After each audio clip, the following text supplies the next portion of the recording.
In a game that was a little frustrating but never stressful, Syracuse takes care of business on the road against Wake Forest, snapping an 8-game losing streak against ACC opponents. I'm Sean. This is the Cuse Militia Podcast.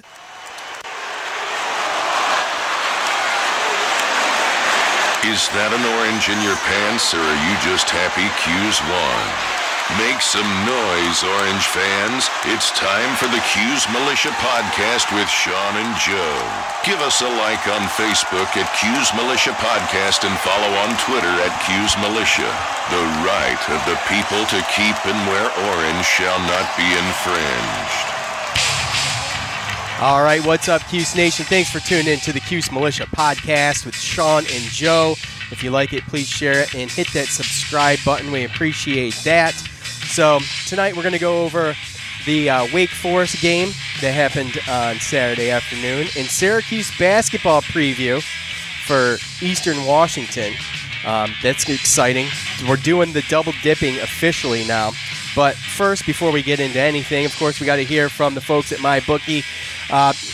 Simply put, guys, you know the deal, okay? I mean, I do say it every episode, so you know. If you're looking for a reputable company to bet with online, basically go to MyBookie. And they're not just reputable, and they don't just have great reviews, but they'll take care of you, and they'll match you dollar for dollar on your deposits.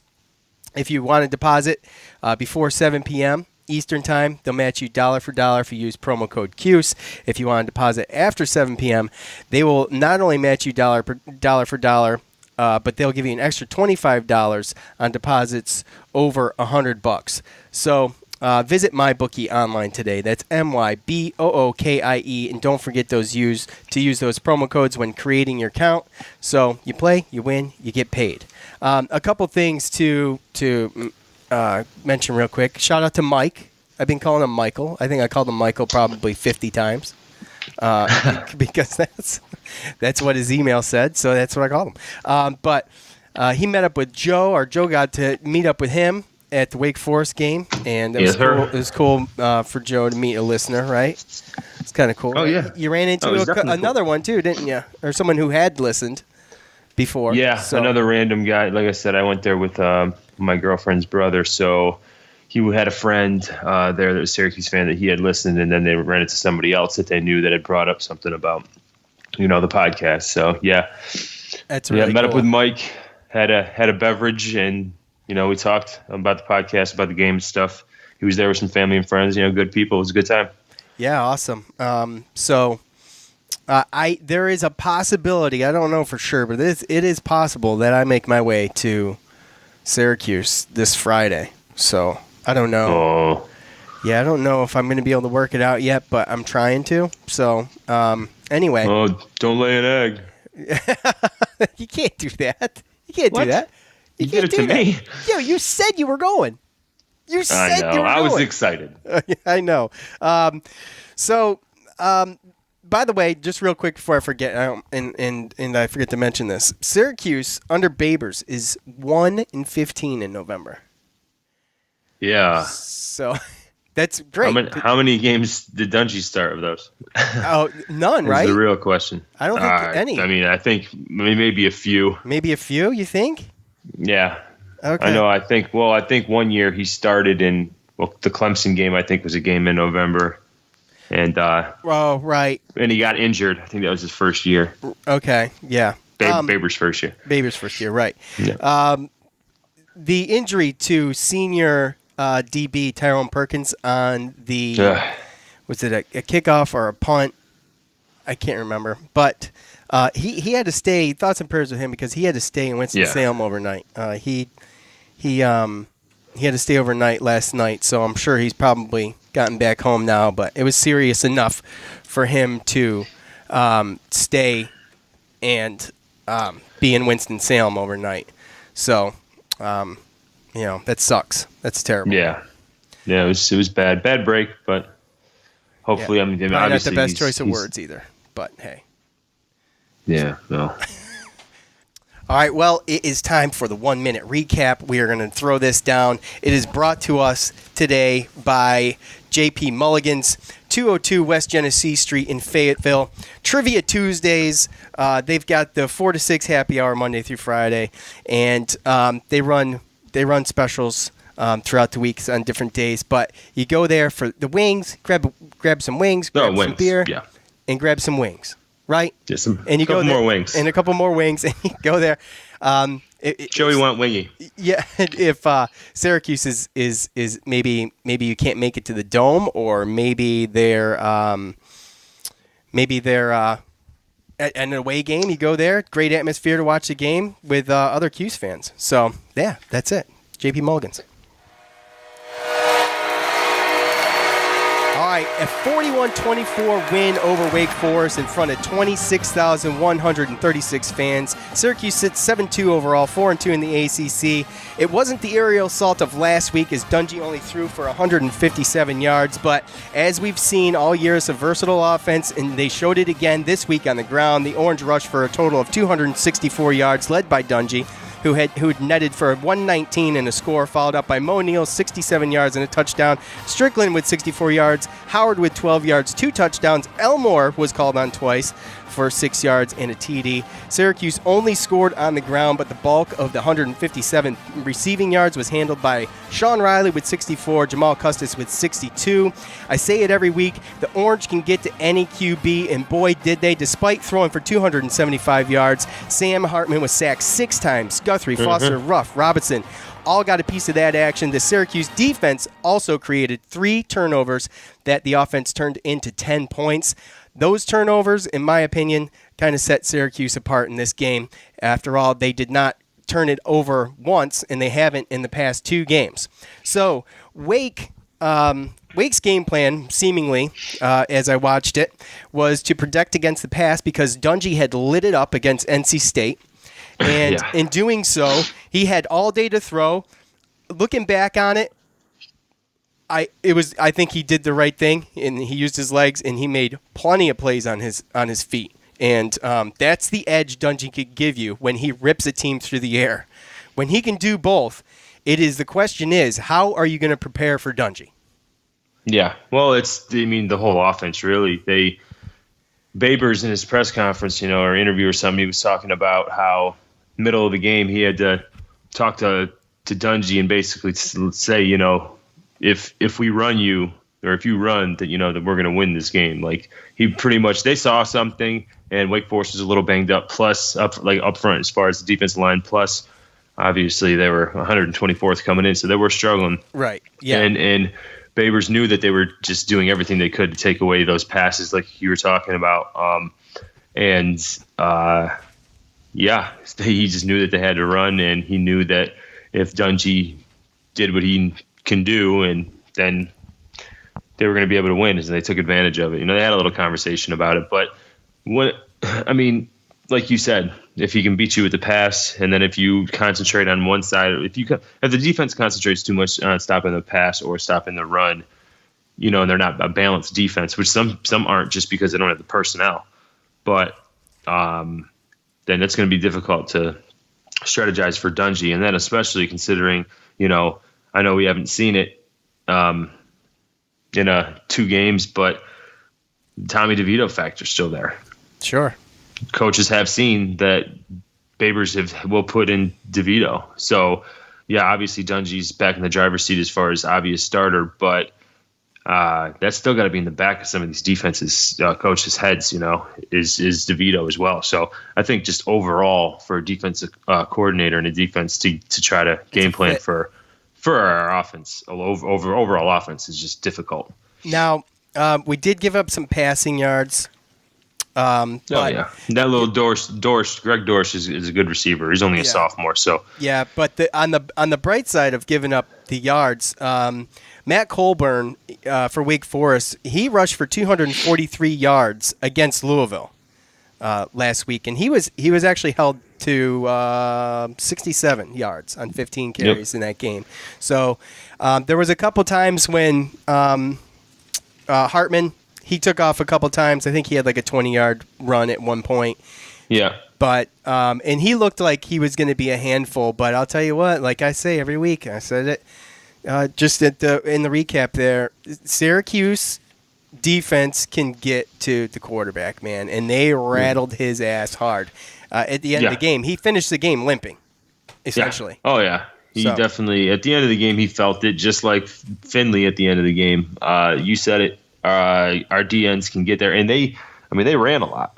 They had 44 rushes as a team, so there wasn't. They had 37 pass attempts, but that creates stuff. You can get a 7, 8, 9 yard run or something like that. You get sacked.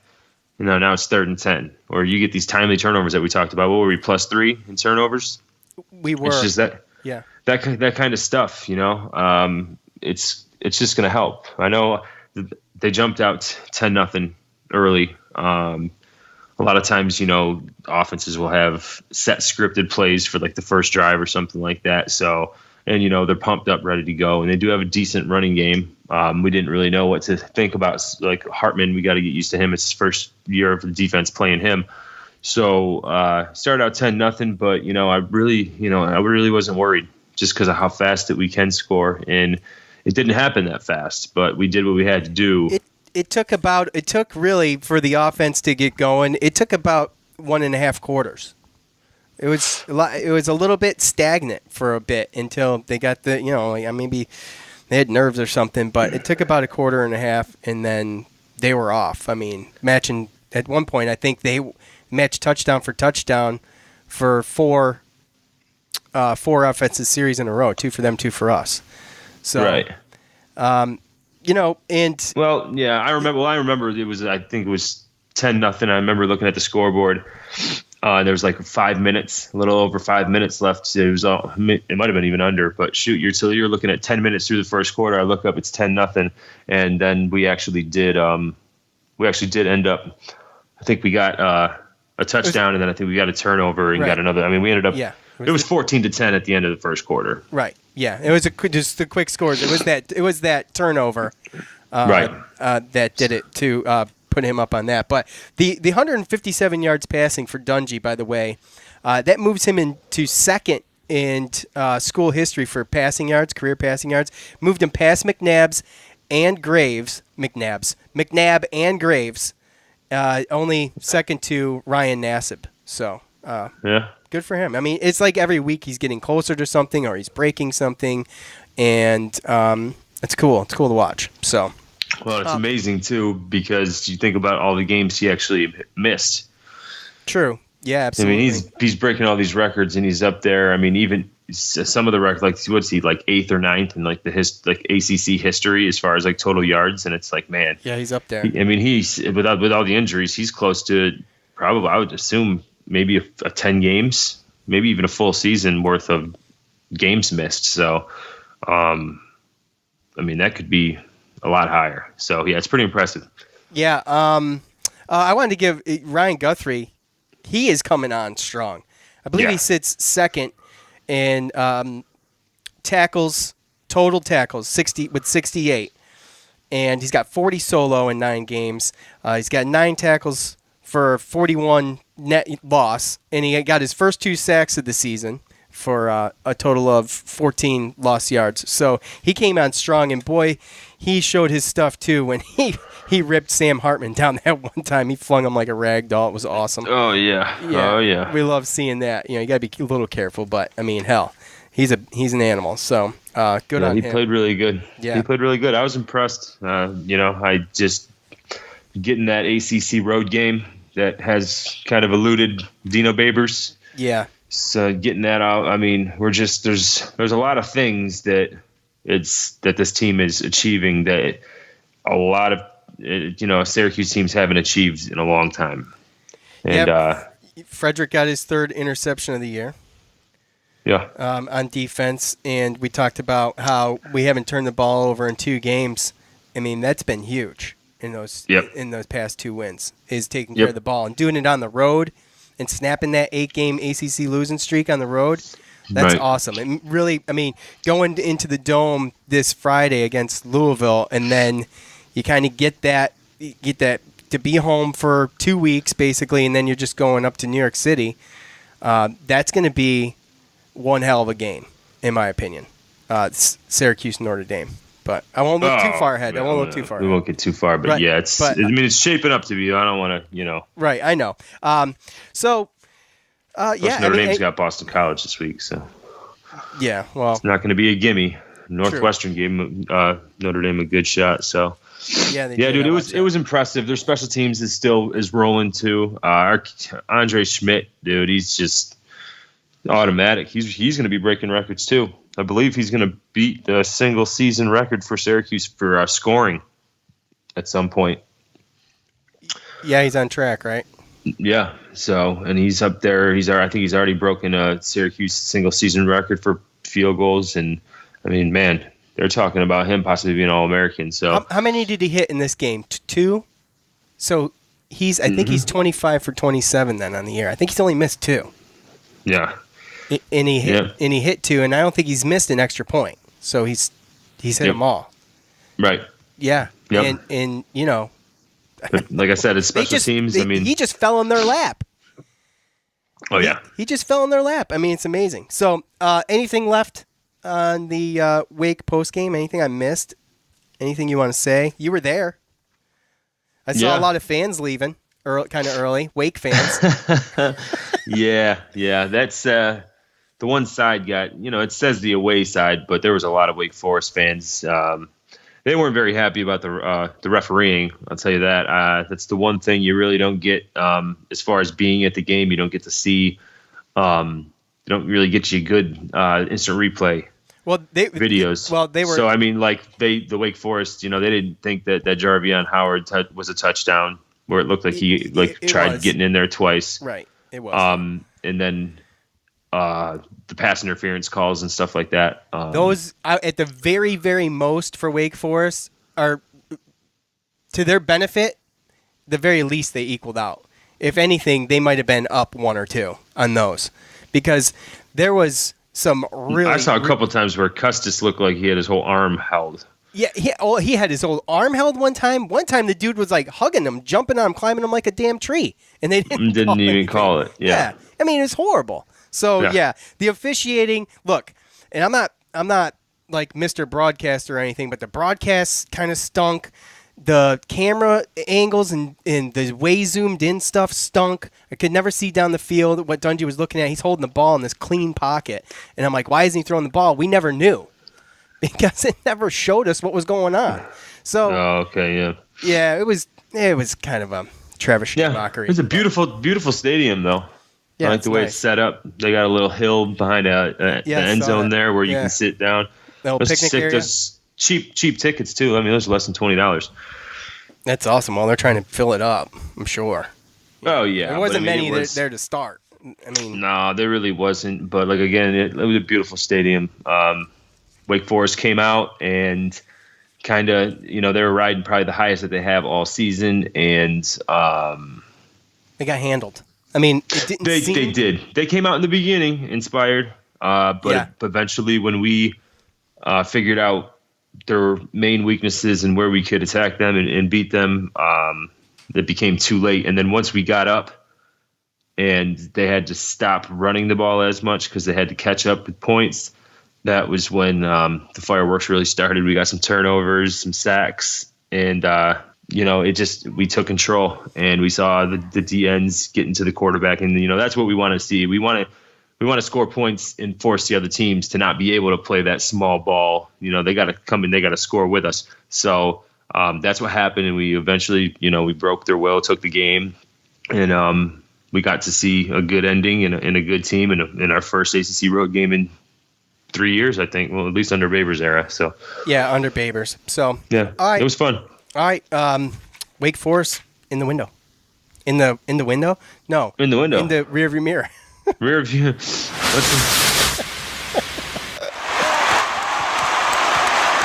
time to hear from you, the loudmouths from the Loud House, the best damn college sports fans in the nation. All right, you guys know the deal. I propose the question at the end of every game. Go find us on Facebook and Twitter at Cuse Militia. You can always leave your comment there, and we will read it on the show. And we're chocked full of them today. But first, We do have a poll out, but it's not ended yet. So we'll hit that when we come and do the maybe we'll have 2 polls at that point. Who knows? So we'll hit that up probably on Wednesday when we come back. So I do want to give stuff away, though. Everybody loves this. And if you go to iTunes, and by the way, I'll be picking some random Spotify listeners, okay? Our Spotify listeners don't get enough love from us because iTunes they have the market on the reviews pretty much. So we may choose some random ones at some point. But we have another awesome, glowing review on iTunes.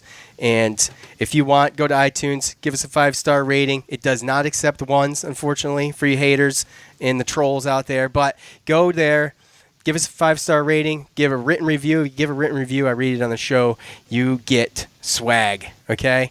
It gets delivered right to your house. And if I read it, email me at cusemilitia@gmail.com. So here we go. 207 Cuse. Beyond the Barroom. Great podcast, guys. This isn't your typical barroom conversation about SU sports and its fandom. These guys have as much fact as opinion and deliver great insight into how to watch a college football game beyond the play. Thanks for the platform and go Orange. That is an awesome review. That's an awesome review. That's what I'm looking for. I want to be puffed up. Make Joe's head even bigger. You know? Stuff like that. Whoa. Who said I have a big head, man? Well, you lack hair, your head looks big. Okay. Fair. So, all right, let's start with Twitter, shall we? At GeoHeater, our buddy GeoHeater. I'm going to bring GeoHeater on the podcast for a fan feedback segment, and he's going to tell you a little bit about himself. He does play-by-play for CNS basketball and football, I believe. I know football, but I'm not sure. Maybe basketball too. But he's a talented kid, and he's doing something that he's working on. We're gonna let him come on and talk about that. Big Cuse fan. So at GeoHeater on Twitter. Cuse getting things done held Colburn to 60 yards, no TDs. Running game was huge and ultimately won the game. Wind played a factor in the passing game. Refs needed to call a few pass interference on Wake Forest. Jarvion 2 TDs. Neal and Strick, good. We are rolling. Watch Orange Heat on my YouTube. Oh, well, there you go. He plugged it himself through the there you go. through Twitter. Good job, Gio. Look at that, sneaky. Good job. That's very sneaky. That's manipulative almost. Smart, man. Hey. Yeah, right? Why not? At Jay Carpenter 74, our buddy Jake, the passing game wasn't pretty today, but the run game and defense stepped up big. Looking at everyone that lost ahead of us in the polls today, we could be 14 or 15 on Tuesday, I think. Go Orange. Well, today, the AP poll and the coaches poll have us at 13. And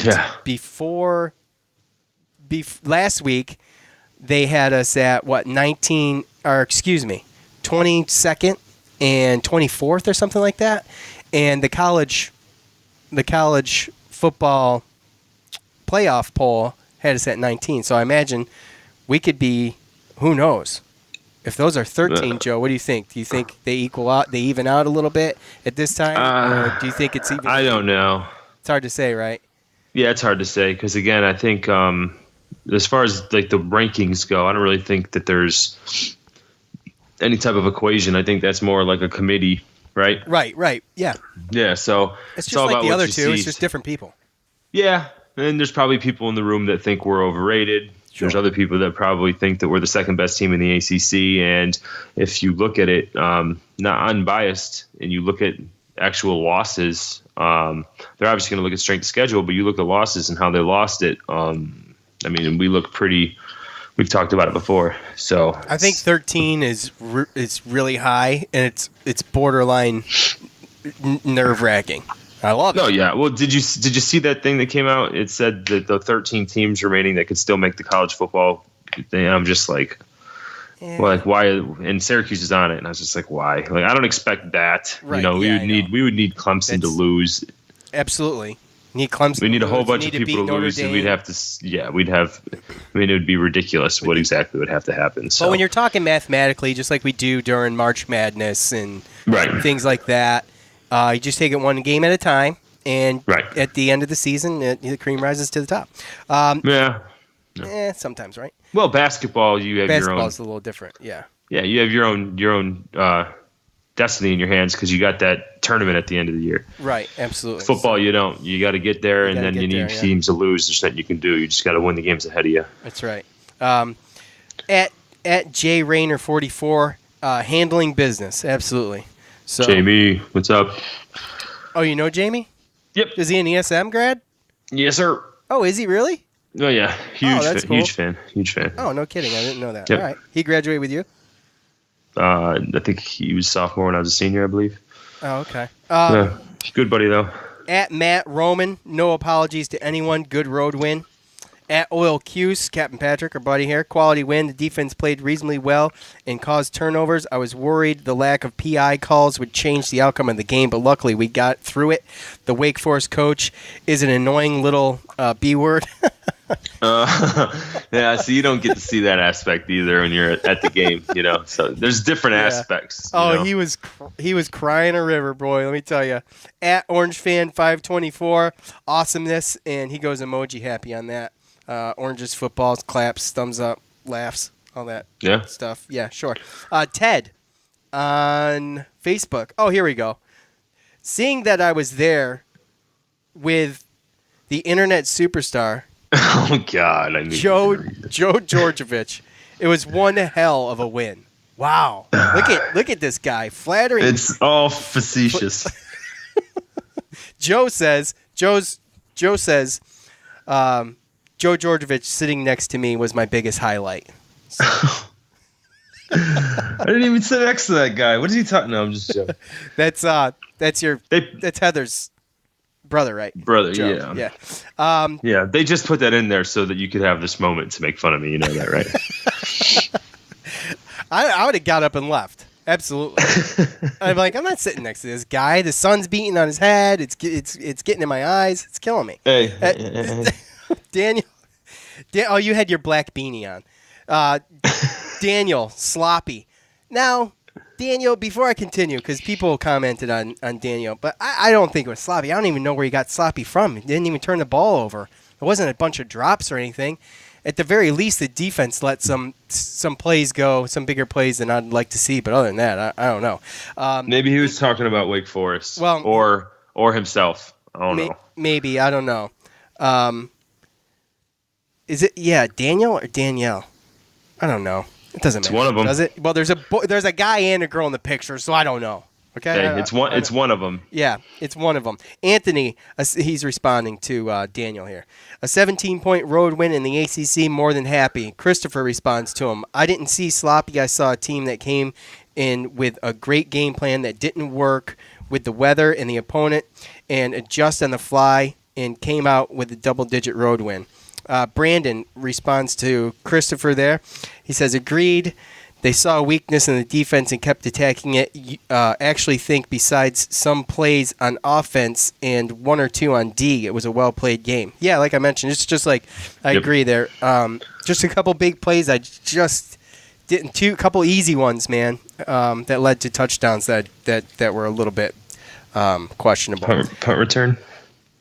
Yeah, well, no, I was talking like, what was that dude's name again? The receiver? Greg Dorsch. Dorsch, yeah.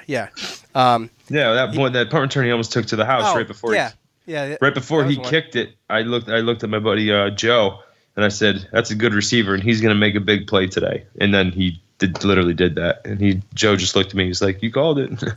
Well, but that's why you have a podcast, bro. He had 95 yards and a touchdown. On top of that nice little punt return, so.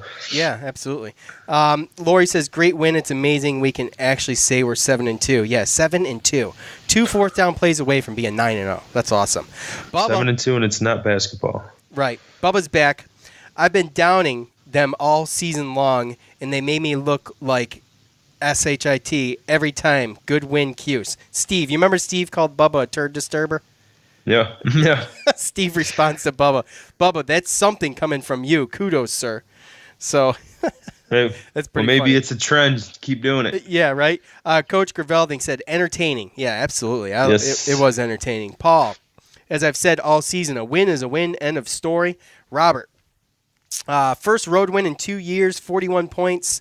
3 more turnovers, good win no matter how you cut it. Absolutely. Robert, he says again, Dungy creeping up 2,000 career rushing yards and 9,000 passing. What a warrior. Now, I would say one thing about Robert, judging by his profile picture, which is a Raiders symbol, and as a Raiders fan, I just got to say, why the hell would you even bother putting that on Facebook for people to see it? Golly. Well, Sean, because some fans actually live through the good and the bad, and they watch every game. You know, the ones they call the true fans. Right, true fans. Okay. I've been used and abused by the Raiders, getting my hopes up, breaking me down, rebuilding year after rebuilding year. I'm good. Wake me up when they're playoff worthy. Okay, That's the Davis way. Just win, baby. Yeah, just win my ass. Just win one game this year. But they have 5 first-round draft picks coming in the next 2 years. So, Charles, great game. Can't wait for Louisville. Aaron, a shellacking. Aaron, you know what? I like that. It kind of was a shellacking. Kevin, great game, Cuse. Donald, here comes Donald. Here comes the troll, Donald. King Troll. No. Can't spell suck without SU. Now, this is like one of those old, tired, like, insults to Syracuse, but you use it, though, when they lose, and they do suck. So when you say that to an SU fan and Syracuse is losing and they actually do suck, when you say that, it means something. Right. But when you say it when Syracuse football is 7-2 and they're kicking ass, and then you say it, now you just look dumb. Pretty much. Right? and you're wasting it. You're wasting a card, man. Yeah, why? Hold that close to your chest, man. Save that for when they do suck. Don't waste it. Golly. Right. Okay. Because now it's like when they really do suck, you got to come up with something better. Right. You can't say that again. Then you got nothing in the cupboard. So come on, and do better. Bring on the Donald. trollery. Bring on the trollery. I encourage the trollery, but you got to do better than Donald. If you're going to be a troll and you're going to get on here and you're going to leave a comment, come up with something that makes sense. Okay, because Donald's just not making sense. Steven says a road win in the Babers era has been all too rare, but we got it. Dave, any road win is a great win for Syracuse at this point. Who's Mike, they took care of business. Richard, great win on the road, but concerned about injuries, especially on the DBs. Joe, yeah, there was a little bit. I mean, Alton Robertson went down at one point. Right. There was again too. That's the other thing. You know, again, going back to the positives and negatives between going to a game and watching it on TV is when that kind of stuff happens, you don't really catch the player flow as much. You know, when somebody goes down, you don't know how serious it is. You don't really get to pay too much attention. Right. I did see that Alton Robinson he went down and it didn't look good, but then he got back in there, so I didn't really know what it was or how serious it was. Did they say anything about Mo Neal? He looked like he looked concussed. That's what we're all worried about. That's what it looked like on TV too. So he was laying kind of flat for a minute, and well, I don't think he went back in after that play. Well, I don't think he did either, and he was getting checked out. But the thing about it is, we've got, and this is part of my poll. You can go to Twitter at Cuse Militia on Twitter and take the poll. Just who would you put in? Who would you put in for first down? Who would you give the rock to on first down? Because this is really tight. Eric Dungy, 107 carries, 509 yards. He averages 4.8. He's got 9 TDs. Mo Neal, just 7 carries less than Dungy, 409 yards, averaging 4.9, 26 TDs. Strickland, 64 touches, 290 yards, 4.5 average, 6 TDs. Howard's only carried the ball 38 times for 215 yards, but he's averaging 5.7 yards in 3 TDs. Now, the thing about the question is you like Jarvion Howard on third down close to the goal line, but you're averaging 5.7 yards a carry.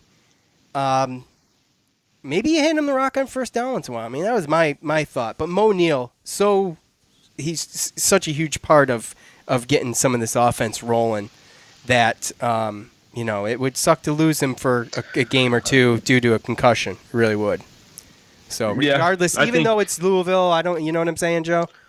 Yeah, but we've been pretty good at, the next man up mentality, and and you got 3 good, or you have 2 really good other running backs. Well, yeah, that's what I mean, especially on the offense with the amount of receivers that have helped. Ravion Pierce is out for a little bit, so it got some of the other tight ends some burns. So now, some of the other guys can come out and be a little bit more confident I know the offensive line rotates a couple guys in.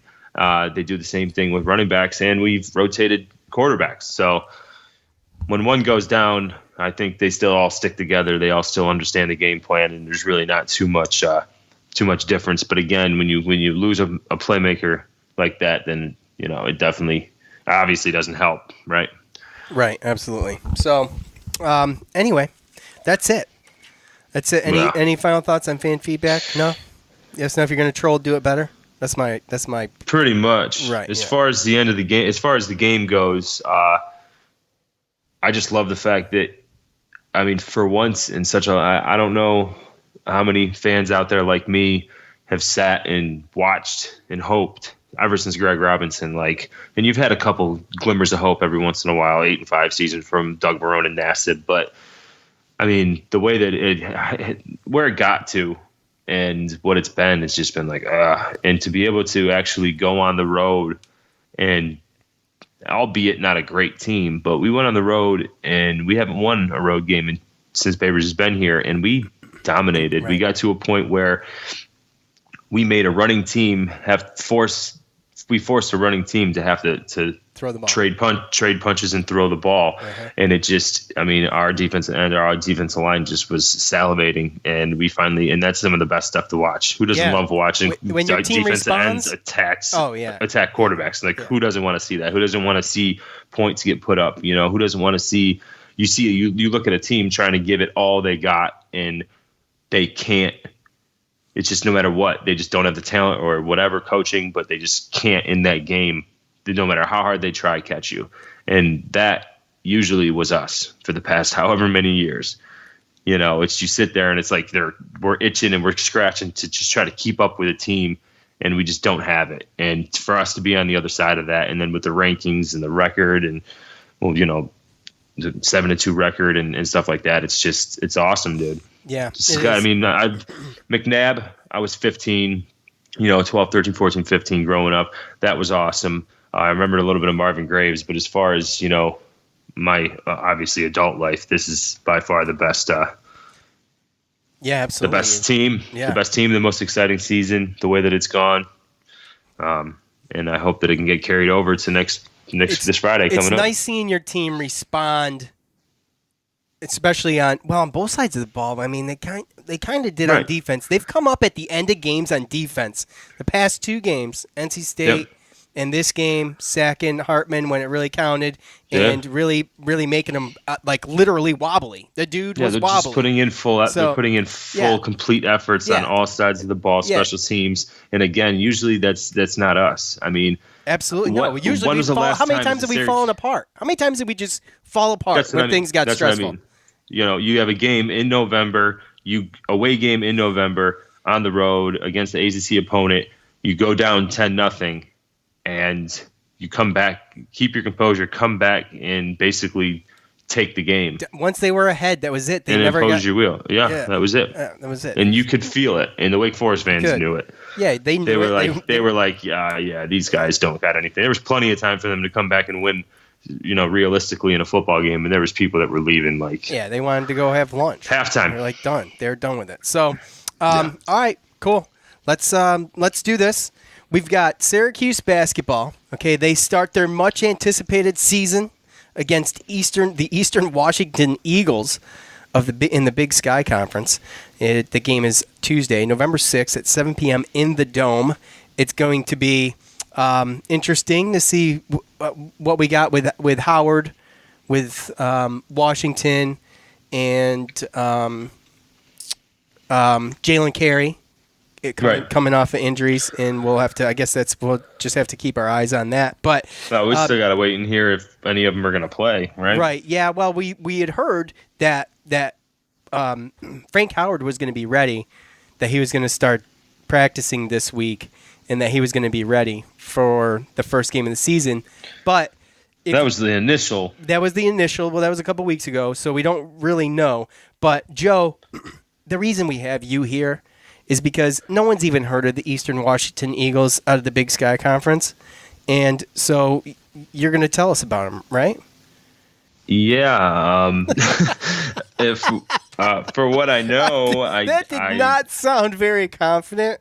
at all. Well, I'm trying to, Have they played basketball before? They have once or twice. Okay. No, I remember last year they were pretty good. I went back and looked, and they ended up, I think, 20-5 in the season. No, that's wrong. Good. 20. No, that's definitely wrong. Yeah, but there's more games than that. What's that? There's more games than that. Yeah, there's way more games. They had 20 wins. Okay. They went 13-5 in the Big Sky. That's what it was. So, and they ended up, I think they lost to Montana in the Big Sky Championship. So they were one game away from making the tournament. Being a 16 seed probably, or a 15 whatever. seed. But yeah, still. Either way, making the tournament, right? Yeah. So we barely made it last year too. So. Yeah, well, they had a senior laden class. They had a 7-footer and another guy, Bogdan Blizz. I'm gonna kill his name, Bliznik, That's or what something we do, like Joe. that. That's what we do here, brother. That's what we do. Yeah. And so he averaged like 21 points a game. He was like their main guy, only guy that averaged over double digits last year. But they're all gone. And I believe it's Shantae Leggins, I think is the name of the coach. Last year was his first year, so I think he kind of got a little bit of the fruits of the seniors' labor and some of the people that were there. But he also had a lot of, I think he had a 5-player class last year to get some guys in. So he's got a lot of forwards and stuff. They don't have as much, they had a 7-footer last year. I think the tallest guy is 6'9". And where I'd like to go, and, again, we're going to mention it a lot this whole year, really, but just, Ken Pom. Ken Pom has Syracuse starting off the year 8th. Wow. And Eastern Washington is really not even close. I'm still scrolling. 186. Okay. Yeah. They're like the 4th or 5th team, I think, out of the Big Sky. What you're saying is... Cuse by a million. Is that what yeah. Well, I would never say a million. But, yes, that's what I'm saying. Is we should... Come on. We shouldn't have a problem. Obviously... There's a smaller team, so they're going to be more guard oriented and stuff. But we might not have any of our point guards. It might be Battle playing point guard. I think their starting point guard might be 5'11", one of their main guys. But I don't know too much about this team because right now it's kind of going through whatever this coach wants as far as his systems and stuff. He's going through and getting his guys, going through that phase again. They just had really good senior players in size last year, so it's probably not going to be as good a season for them. They're going to probably be a little ups and downs, especially with so many young players out there for them. But I don't think it should pose a problem for us. All right. Well, I don't Cuse either. by a mile. By a million. You like a mile better? I mean, I don't know which one's more ridiculous. Yeah. So, I mean, we just got to do it. This is why you come here for Joe's expert analysis. This is why you listen, so you can know who the hell the Eastern Washington Eagles are. And according to Joe, they ain't squat. So this should be fun, right? Watch them lose. I love how you put words in my mouth. I mean, it's a basketball game, so UMBC beat Virginia last year, so I'm not going to go out and say that anything. But if we come out and play the defense that we were playing, is even anything semblance, even close to what we were doing last year, and we just be smart with the basketball and understand the size difference, just go out there and play, then. I mean, again, we should be fine. This should be just a normal first regular season game that we kind of go in, and might be some butterflies in the beginning, might be slow start, but we should be. That's the Syracuse stamp right there, brother. It doesn't matter really what time of year it is always a slow start. So, yeah, pretty much. So thanks again to Mike for shouting Joe out on Twitter. And them two getting together. That was cool for Joe. I can't wait to do something like that with you guys. And shout out to Zach Faze. There's Facebook Zach and there's Twitter Zach. Shout out to both of them. James on guitar, my bookie, and JP Mulligans. Yep. Also, shout out to my boy Nick. Everybody that participated in the fan feedback. You guys know the drill. I have to say it because I got to let you guys know. how much we appreciate you. So we'll come back here Wednesday. We'll give you the Eastern Washington Eagles post game, whatever, blah blah blah, whatever that's going to be, and then we'll give you the Senior Day football game that is going to be played on Friday night against Louisville. So that's it. Yes. Get pumped. Yeah, definitely. So for Joe, I'm Sean. We are out. Hey. This has been the Cuse Militia Podcast with Sean and Joe. Be heard. Contact us on Facebook at Cuse Militia Podcast and tweet at us using hashtag Cuse Militia.